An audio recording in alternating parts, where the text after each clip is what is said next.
story. There's this big artist that they went to some show to get interviewed on about his new album that had just been released on the market. So the interviewer was sitting next to him and saying, okay, so let's hear about your new album. So this artist went and said, you know what, let me not discuss my album. I want to discuss my personal life. I want to discuss myself. And for the next 5 to 8 minutes, he went on his life voyage of what he likes doing, what he enjoys doing, what his life is all about. And within the few minutes that he had on the interview, within that span of time, never discussed a word about his new album. Nothing. And nothing at all. And So from what I understand, that generated millions of viewers because people were just so taken aback and they were so impressed with the fact that somebody who was supposed to technically come in and promote his work went off on a tangent and discussed something totally different, and people were very impressed with it. That's what I think it's all about. I think people are not interested in why this song is 3 minutes and 22 seconds and that song is composed by this guy and had arrangements, but there's the back of the CD album for a reason, and people want to know that they're gonna find all the information there. I agree with you wholeheartedly. Chizuk in today's day and age, and we need a chizuk song. So yes, the album is beautiful, Baruch Hashem, and they're very nice songs. And there's funk, and there's geschmack, and there's lebedik, and there's slow, and there are ballads, and different styles, and 8-beat. That's all it's Baruch Hashem great, and that's what we want. But I wanted one song to stand out. I wanted something that, in today's day and age, where the matzav is what it is, and let's face it, we are not living in the best of matzavim right now. Hen begashmias, hen barachnias. People are having a very, very hard time out there today, and it's unfortunate, and we hear it every day. So I wanted a song that everybody can relate to. I wanted a song that every Yid is going to basically asks, whether we ask it, out loud, or whether we ask it in our hearts to Rebbeinu Shalom, and what will be? Those guys on. What's the bottom line? What's the end game here?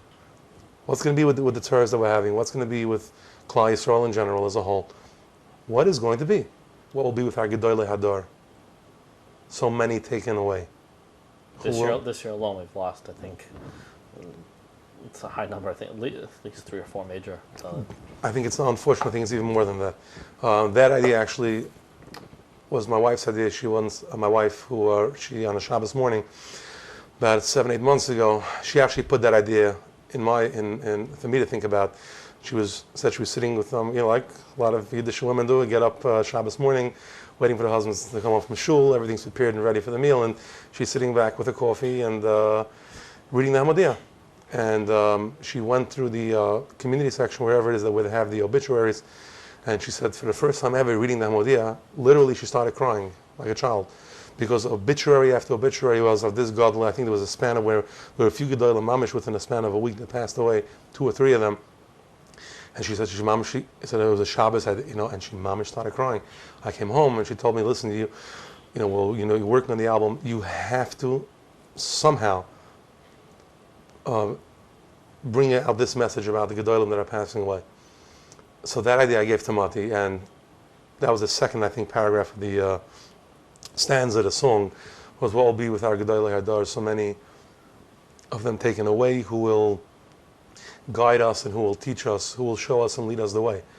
And I think that's very, very powerful, because especially now, and after the passing of Rabbi Yashiv, and there's just so many, so we feel like we're a Dar Yosem, who's talking going to teach us. The message, the underlying message, I think, is what's most powerful about this song. It hits the foundation of us Yidden today, of what is going on in our surroundings. Yiddishkeit in general, of the world in general, how the world is harm and evil, I think was one of the lines in the 3rd stanza. Harm and evil ready to destroy us, nowhere to run, nowhere to hide. What will be? Who is what it will be directed to the Eibishter, to God? It's a very interesting question. Now you can use that both ways. The message actually, and that's a great question. It can use both. It can be both used as a father to a son, because the chorus line, or not the chorus line, the next stanza of where sort of the father answers the son, my child, this is my answer to you, it says, V'haya b'yam hahu. So that's a great point that you just raised, because it can be asked both ways. The child to the father, and also as us to Rabbanu Shalom. So when I'm singing, my child, this is the answer to you, it definitely could be a message seen as HaKadosh Baruch Hu answering us on what we're asking, what will be, and also, the simple child, little child, that's asking his father, Tati, what will be. And unfortunately today, children are asking that. I remember when we grew up, when I was a child, we heard that somebody, Leilin, who passed away when he was 60-something years old, we were traumatized. A child, Leilin, that passed away was unheard of. I mean, very far. I mean, come out never. And I remember that we had nightmares from that as children. I mentioned to my wife, numerous times, how fortunate we were to grow up, and when we grew up, which is not that many years ago, I'm talking either 15, 18, 19, 20 years ago, in comparison today, I look at my children growing up, what they're exposed to, the tzaras that they have, my children come home, one or two, from I'm talking a boy and a girl for sure. I know one of my classmates passed away. My son, a child from a classmate of his passed away. I'm thinking, I've said, we never had this. And these children of today have to grow up with a whole different mindset. Unfortunately, they're maturing much faster because of what they hear of, because of what's going on. And that's a fact that you can't deny, it just is. So when I'm saying the little children who are asking why, they are legitimately asking why. And they have every right to ask why, because they're little children. And they're hearing this. It's not the 20-year-old classmate. From my daughter, it was her 11-year-old friend. From my son, it was his 14-year-old friend. So they're asking, Tati, why? So that's why I thought it was very important to bring this message out, to bring it across, because we're at a crossroads where we all want to know why. And, what is the next step? Where do we go from here? Now, of course, it's not for us to understand the Rebbeinu Shalom's game plan. We never question the Rebbeinu Shalom. That's not the point, as you'll hear from the song. But we just want to know. The answer is. The answer is, there's a very positive message. There's a message of hope. My child, this is my answer to you. It says, "V'haya b'yam hahu, v'va'ivdim meretz Ashur, v'anedachem beretz Mitzrayim," that it will be good. The Rebbeinu Shalom has a game plan. The Rebbeinu Shalom knows exactly what he's doing. He's giving us hope. In other words, he's saying, my child, don't worry. It's going to be okay, my Tisha. We already know from many Gedolim who said flat out that Lubavitcher, the Rebbe was, I think, definitely the forefront in this. But all Gedolim today are saying that we're definitely in a generation that's going into time of Moshiach, and we're definitely the Asham Moshiach. There's no question about it. And things are speeding up very, very fast. 100%. There's no question, and we just have to stay positive, and keep on doing the Rebbeinu Shalom's work, and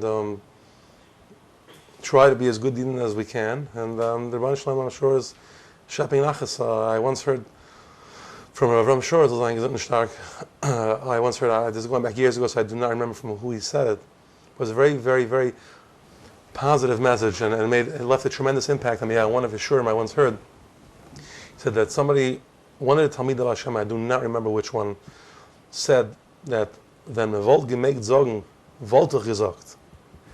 La'olam, he said, Mashiach was supposed to come a long time ago. This is what Talmud from Hashem is saying. Not as then.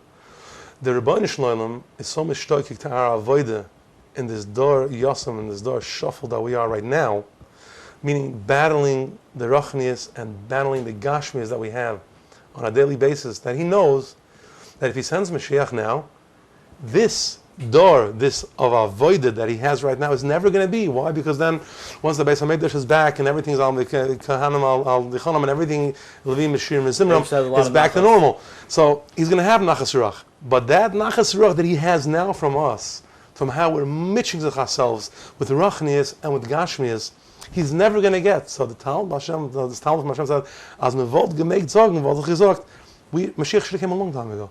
We're right that Mashiach should have come. No, but then the Rebbeinu Shalom is mishtoikik to our avodah. He's not going to have this again.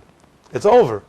So he's chapping a rayin kiviyachol, if we're even allowed to say that. But that's what the Talmud Hashem said. There's a Sefer Hayom Yom from the previous Lubavitcher Rebbe, and they bring down over there. He says that when Moshiach's going to come, we're going to look back and we're going to think about Golus. We're going to say from the days of Golus, you know, we're going to be dumbfounded that we didn't accomplish what we could have accomplished now. What we can't accomplish then.